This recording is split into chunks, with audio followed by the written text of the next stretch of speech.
Hey guys, it's Andrea with Sucs For You in Houston, Texas, and I think it's time we talked about caring for split rocks and how to keep them alive, don't you?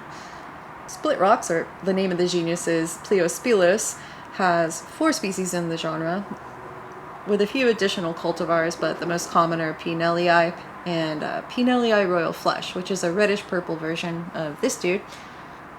And first I want to discuss their leaves because that's the part that can get a little bit tricky. Most split rocks should only have 2 pair of leaves or leaf stacks growing at one time, the set from the previous year and the new growth. Now, Nellii can handle 2 to 4 leaf pairs if it's being grown in ideal conditions, meaning the right soil, good light, and minimal water. But if they have too many leaves and they're not being grown in the right conditions, and the other species, they're prone to rot since the plant structure can only tolerate so much water in its body. And as you can see, the leaves are super juicy. If they're watered too generously during the year, the old leaves won't dry out and they'll continue to stack until they rot.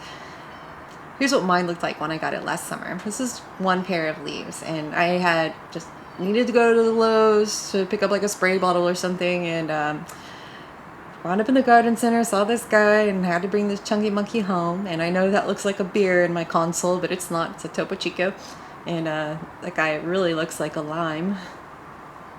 By July, it had begun to open a bit more, and by August, a new pair of leaves started to emerge, and it was really exciting. And I wasn't sure if it was a flower or new leaves, but it became pretty clear pretty quickly they were going to be new leaves. And here's what it looked like by late November.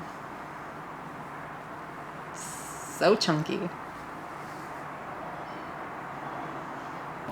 Here's what it's doing now.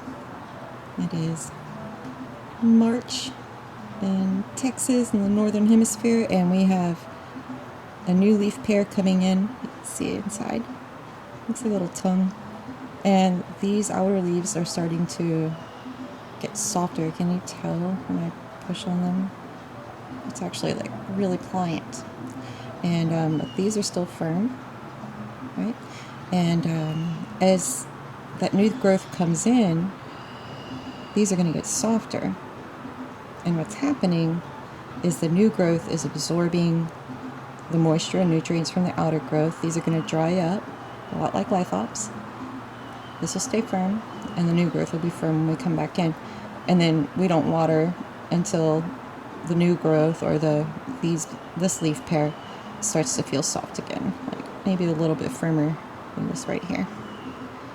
And I think it's going to take a few months at least. I watered it about 2 times every 6 weeks or so between June and November, but only when the oldest leaves felt quite pliant, soft to the touch. They don't really get wrinkles like Lithops do, not at this stage at least. And since I kept it indoors over winter, I continued to water it lightly, but only once a month or so.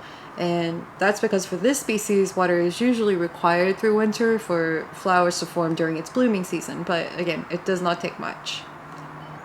To be safe, I'll probably bring mine back indoors from June through August or so and put it in a bright windowsill or under my grow lights. I tend to flower in late summer through fall, but sometimes they bloom in spring. And I didn't get this one just last summer, and it didn't bloom in fall. I don't know if it bloomed last spring. So hopefully I'll get a bloom this year, either after these new leaves are mature or sometime before the end of fall. We'll see, and I'll let you know. And that's it for now, short and sweet, just like these little plants. And if you have any questions, leave them in the comments below. And don't forget to check out the succulent manual. I talk about other mesons and their different care needs, and they're all little special snowflakes, so you got to do the research if you want to keep these guys happy. Thanks for watching.